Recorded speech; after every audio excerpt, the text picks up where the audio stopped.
یہ قرآن انسانوں کی نصیحت کے لیے آیا ہے۔ قرآن نے ایک طریقہ بتا دیا کہ جس نے اللہ کی اطاعت کی ہے اس کا بھی مثالیں قرآن میں بھری پڑی ہوئی ہیں۔ جنہوں نے اللہ تعالیٰ کی نافرمانیاں کی، رب تعالیٰ کو ناراض کیا، ان کی بھی مثالیں قرآن میں بھری پڑی ہوئی ہیں۔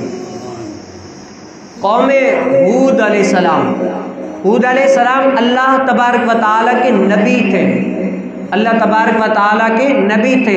ہود علیہ السلام نے اپنی قوم کو کہا کہ اللہ کی اطاعت کرو، اللہ عز و جل کی عبادت کرو، مجھے نبی مانو اور بتوں کی پوجا نہ کرو۔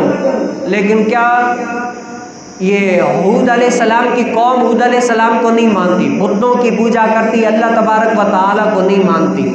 بڑا سمجھایا، بڑا ان کو سمجھایا کہ اللہ ایک ہے، یہ وہ، لیکن نہیں مانی۔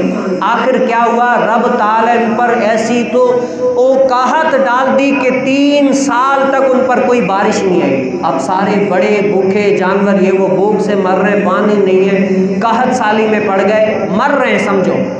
رب تعالیٰ نے ایسی تو قحط ان کے اوپر ڈال دی۔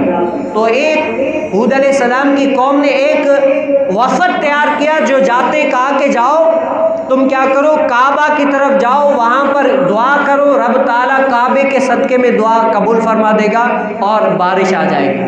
جو وفد بھیجا نا وہ بھی وہاں پر جا کر کیا، جس کے پاس گیا انہوں نے تو مہمانی یہ وہ کی، لیکن وہ وہاں پر بھی جا کر کے اللہ کی نافرمانیاں کرنے میں لگ گئے، اللہ عز و جل کو ناراض کرنے میں لگ گئے۔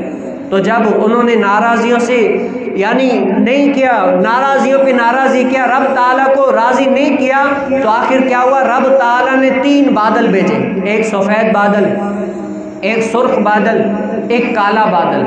کہا کہ اب ان 3 بادلوں میں سے ایک بادل کو چنو، اگر جس میں سے تم چن لو گے وہ تمہارے پر بارش آئے گی، یہ وہ۔ تو انہوں نے کالے بادل کو چنا کہ کالا بادل ہوگا، کیا ہوگا؟ بارش زیادہ آئے گی۔ کہتے ہیں کہ جب کالے بادل کو چنا نا انہوں نے، تو ایسی تو ہوا چلی، ایسی تو ہوا چلی جس کی وجہ سے لوگ جو ہے نا گھٹ گھٹ کر مر گئے، سانس ان کی نہیں آ رہی، سارے لوگ اسی ٹائم مر گئے۔ اللہ کے نبی کی اطاعت نہ کرنے کی وجہ سے سارے لوگ مر گئے۔